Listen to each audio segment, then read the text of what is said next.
ఆయుష్ ప్రమాణము లేని నీవు, శాశ్వత కాలం ఉండవలసిన నీవు, ప్రకృతి శక్తులను అధిగమించిన నీవు, ప్రకృతిని శాసించగలిగిన నీవు, సూర్యుడా నువ్వు అయ్యాలో నువ్వు ఆగిపో, చంద్రుడా నువ్వు గిబియోనులో ఆగిపో, ఎర్ర సముద్రమా నువ్వు పాయలైపో, గరులయ సముద్రమా ఏంటి అలసడి, ఆకాశమా అలకించు, నువ్వు వర్షం కురియకూడదు.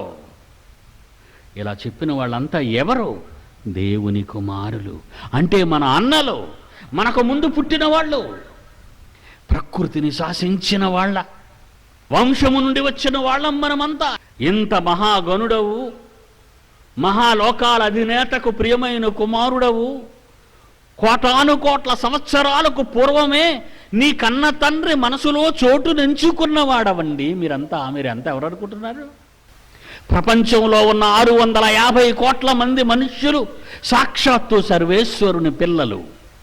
మాలో నుండి వచ్చిన వారు గనక మా రూపాలను కలిగి ఉంటారు, మీలో నుండి వచ్చిన వారు గనక మీ రూపాలను కలిగి ఉంటారు మీ పిల్లలు. మనమంతా జీవము గల దేవునిలో నుండి వచ్చాము గనుక ఆయన రూపాన్ని కలిగి ఉంటాం మనమంతా. దేవుని స్వరూపమందు వారిని సృజించను. చూడండి ఎంత చక్కగా ఉందో పదం, దేవుని స్వరూపములో సృజించను. 27వ వచనం ఆదికాండం 1వ అధ్యాయం. దేవుని స్వరూపము. నీ స్వరూపం ఎవరి స్వరూపము? దేవుని స్వరూపము. దేవుని స్వరూపమైన నీవు ఎలా బ్రతుకుతున్నావు? కులమా? నీకు కులం ఉందా? నీ దేవుడికి ఏది కులం? ఆయన 2 3 చూసావా ఎలా చెడిపోయామండి మనం అంతా, ఎలా చెడిపోయాం చూసారా? ఎందుకంటే మనకి ఈ రకమైన జ్ఞానం నేర్పేవాడు లేడు. మనకి ఎలాంటి జ్ఞానం నేర్పేవాడు ఉన్నారు? అమ్మా ప్రభువు నమ్ముకో, పిల్లలు పడతారు, నాకేమని ఇచ్చే ముందు. అమ్మ రోగాలు పోతారా, చేసాలు పెట్టుకుని రా, కొబ్బరి నుండి చేసాలు ప్రార్థన చేద్దాం. ఏంటి 60-70 సంవత్సరాలు ఈ జీవితంలో సుఖపడడానికి, దేవుణ్ణి తినేయడానికి ఇదొక వ్యాపారం.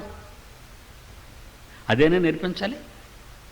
60-70 ఏళ్ల తర్వాత కళ్ళు మూస్తే నువ్వు కాటికి పోతావే, అది కనిపించే శరీరమే.